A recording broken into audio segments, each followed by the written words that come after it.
Mga kaibigan, welcome back. Eto, napakatindi po ng ginawa ni SJ Belanghel sa laban nila kanina kalaban ng team ni Kofi Cockburn, ang import dito sa Korea, nakasabay po nagpa-drop ni Kai Sotto sa NBA.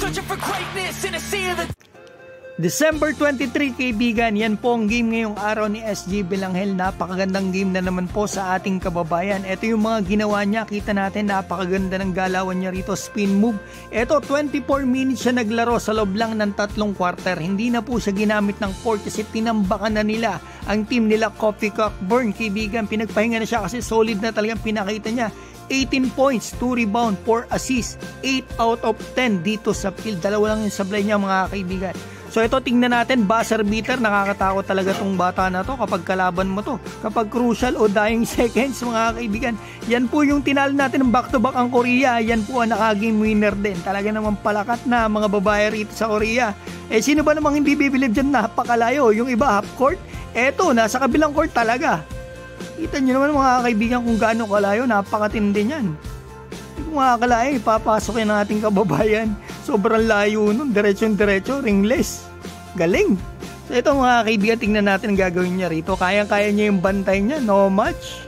No match si medyo long hair. So ito, tingnan natin, ang ganda naman ng tira ni SJ.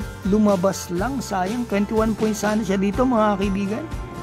So ito, tingnan natin yung gagawin niya rito. Cardona, bingo. So ito, tingnan, naka-steal. Nice pass. Yan ang magagandang pass ha. Easy dunk talaga yan. Tutuwa ang mga big man pag ganyan. Nakita natin, ang ganda ng pass ng kababayan natin. Sana makalaro ito sa February. So ito, tingnan natin, gagawin ni SJ dito. Yun na naman, naisahan na naman niya yung bumantay sa kanya kanina sa poste.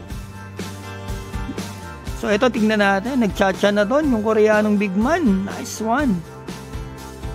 4 na beses lang siya tumira dito sa 3-point line. Dalawa na yung pass niya. So 50% mga kaibigan si SJ Belanghel. Ang ganda ng pinakita ng kababayan natin. 3 quarter lang naglaro. 18 points mga kaibigan. 8 out of 10 sa field. Talagang eto, tambak ang kalaban. Nice game SJ Belanghel. And thank you so much for watching guys. And God bless.